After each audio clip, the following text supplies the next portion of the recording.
Dua saja Yang Berhormat. Maaf.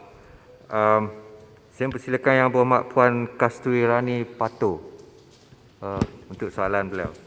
Selamat pagi Tuan Speaker. Batu Kawan minta Menteri Sumber Manusia menyatakan apakah bantuan yang akan diberikan oleh kementerian kepada pekerja Malindo Air yang diberhentikan kerja serta-merta, dan apakah rancangan kementerian untuk memastikan dengan izin job security untuk mereka. Mohon menjawab. Terima kasih. Terima kasih Yang Berhormat. Silakan Yang Berhormat Menteri.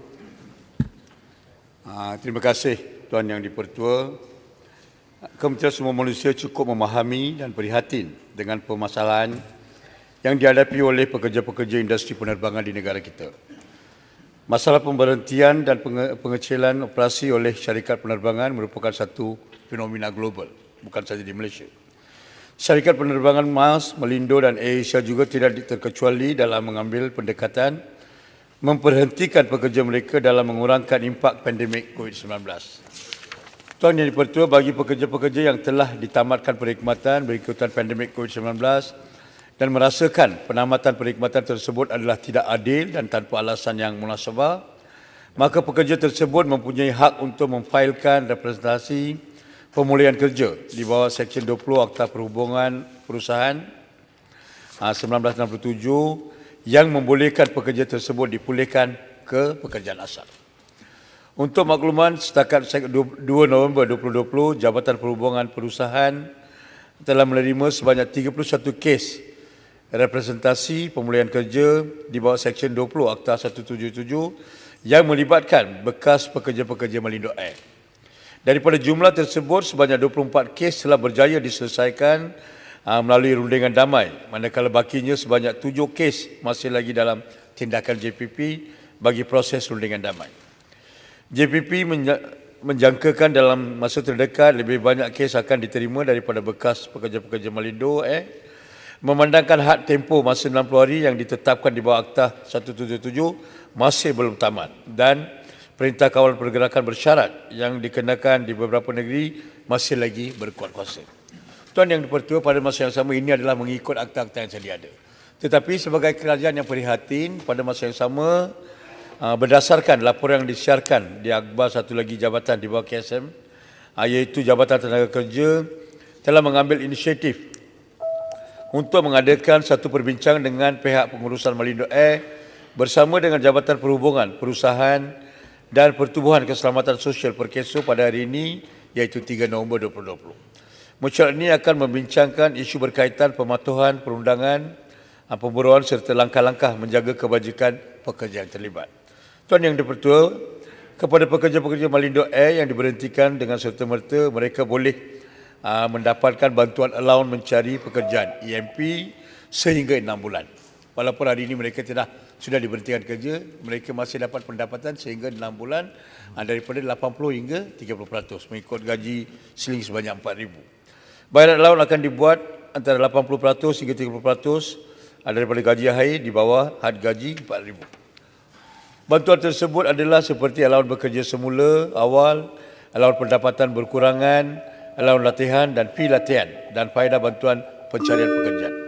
Pada masa yang sama, pekerja Malindo Air yang telah diberhentikan kerja, mereka boleh mendaftar dengan portal My Future Jobs, iaitu portal pekerjaan yang membantu mereka mendapatkan pekerjaan. Selain itu, Kementerian Sumber Manusia juga melalui PSMB ataupun HRDF mempunyai pelbagai inisiatif di bawah penjana HRDF yang dapat membantu pekerja Malindo Air yang telah hilang pekerjaan atau yang mungkin akan kehilangan pekerjaan. Di bawah inisiatif Place and Train, pekerja Malindo Air boleh dilatih semula dan ditempatkan bagi mengisi kekosongan kerja yang ditawarkan dalam industri hospitality ataupun industri lain mengikut program-program seperti reskilling, upskilling dan cross-skilling dengan izin. Tuan Yang di-Pertua, untuk makluman, sejak Ogos 2020 seramai 35,000 peserta telah dikenal pasti untuk dilatih dan seterusnya diserap dalam syarikat-syarikat yang terlibat. Pada masa yang sama, HRDF juga mempunyai program Gerak Insan Gemilang atau GIG di mana pekerja Malindo Air yang berminat boleh mendapatkan latihan kemahiran dalam pelbagai bidang yang menjana mendapatan sampingan sementara mencari pekerjaan baru. Sekian, terima kasih. Terima kasih. Yang Berhormat Kasturi Rani. Terima kasih Yang Berhormat Menteri di atas jawapan yang diberikan tadi. Terima kasih Tuan Speaker. Mengikut kenyataan Nufam, Kesatuan Anak Kapal Kabin Penerbangan Malaysia, Malindo Air telah menerima sekurang-kurangnya 3 juta ringgit untuk membayar gaji pekerja mereka termasuk penggajian ground staff. Namun pekerja mula dibuang kerja dari bulan Mac tahun ini. Gaji mereka tidak berbayar berbulan-bulan dan notis 24 jam telah diberikan dalam surat pemberhentian kerja.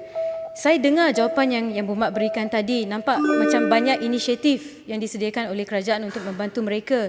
Tetapi salah satu rintihan dan keluhan mereka adalah untuk mereka diletakkan dalam senarai untuk diambil balik pekerjaan selepas COVID ini reda sedikit. Dengan izin for them to be put on a KIV list. Tetapi setakat ini saya tak dengar lagi sekiranya mereka akan diletakkan dalam KIV list ini. Dan juga saya ingin tahu sama ada MAVCOM akan menyiasat bagaimana wang tersebut digunakan oleh Malindo Air serta saranan untuk pihak kerajaan untuk lebih mengadakan sesi dialog di antara kesatuan dan majikan. Hari ini seolah-olah kita faham situasi COVID di seluruh dunia dan aviation industry antara industri yang paling hebat terkesan dengan COVID ini. Tetapi ini adalah isu kemaslahatan ekonomi. Ini adalah isu anak muda, wanita, lelaki, keluarga yang bergantung kepada pekerjaan mereka. Jadi jawapan yang diberikan adalah apa yang boleh berlaku selepas mereka diberhentikan daripada kerja. Tetapi ada bukti di sini, 3 juta ringgit itu mana pergi? Adakah gaji siapa yang dibayar dengan 3 juta ringgit? Sebab yang diberhentikan adalah ground staff yang menerima gaji 2,000 lebih, 1,000 lebih, 3,000 lebih. These are the ones. Who is the one benefiting from the 3 million? Soalannya. Jadi soalan saya sudah ditanya Yang Berhormat Speaker. Saya mohon Yang Berhormat Menteri menjawab. Terima kasih. Panjang soalan tu. Terima kasih Tuan Yang di-Pertua. Saya juga ucapkan terima kasih kepada Yang Berhormat Batu Kawan atas keprihatinan. Walaupun soalan agak panjang sikit, tetapi saya lihat keikhlasan dan keprihatinan terhadap bangsa-bangsa Malindo Air. Walau bagaimanapun, seperti mana saya sebut sebelum tadi yang Tuan Yang di-Pertua, mengikut Aktah 20, Seksyen 20, Perhubungan dan Perusahaan 67, kita mengambil tindakan yang sepatutnya. Selain daripada itu, kementerian juga mengadakan pelbagai program apabila mereka telah kehilangan peluang pekerjaan. Selain daripada itu, segala perkara-perkara yang telah dibangkitkan oleh Yang Berhormat, kita akan adakan perbincangan bersama pihak Malindo, Perkeso dan Kementerian Jabatan Tenaga Kerja pada hari ini. Saya akan mengkaji secara mendalam dan saya pastikan nasib mereka dibela di pelbagai aspek. Terima kasih. Terima kasih. Yang Berhormat Baling. Baling tak ada. Soalan tambahan kedua.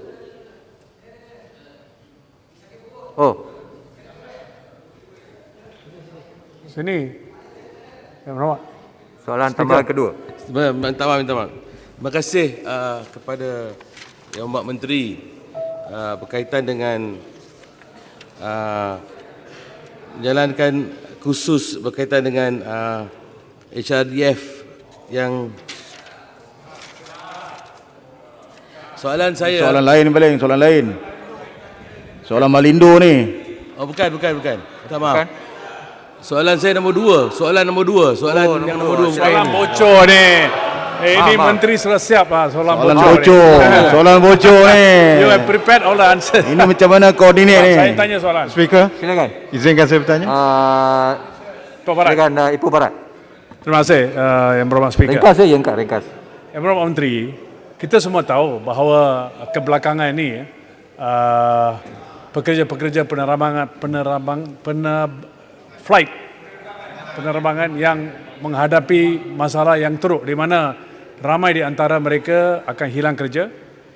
Tetapi yang diberitahu oleh kerajaan adalah mereka akan dibuat retraining dan training, skills, upskilling dan cross-skilling. Tapi all this is only on paper. Yang sebenarnya macam mana mereka mendapat balik kerja? Atau setakat ini berapa peratus yang telah berjaya? Kerana kita membelanja banyak berjuta-juta ringgit untuk training mereka. Tetapi hasilnya apa? Terima kasih. Tuan Yang di-Pertua, kita lihat kalau dari segi latihan gini, Yang Berhormat ini satu keadaan yang luar biasa. Seperti mana kita sedia maklum, keadaan hari ini adalah satu keadaan yang cukup luar biasa. Dan kita perlukan sokongan dan bantuan daripada semua pihak. Kalau kita Perlu lihat tindakan luar daripada biasa juga. setakat ni, Yang Berhormat pernah menjadi mantan Menteri Sumber Manusia. Saya harap Yang Berhormat memahami. Setakat hari ini, walaupun sasaran kita untuk melahirkan peluang pekerjaan untuk 45,000 orang. Dan setakat 16 Oktober 2020, Pembangunan Sumber Manusia Berhad telah meluluskan sebanyak 35,938 pelatihan mengikut skim-skim yang melibatkan penempatan pekerjaan. Daripada ini, hampir 15,000 orang yang telah menjalankan latihan telah mendapat peluang-peluang pekerjaan. Maka Pembangunan Sumber Manusia sebagai agensi akan melahirkan program-program supaya mereka menjadi relevan dan kompetitif dalam pasar industri. Terima kasih. Terima kasih. Berapa peratus?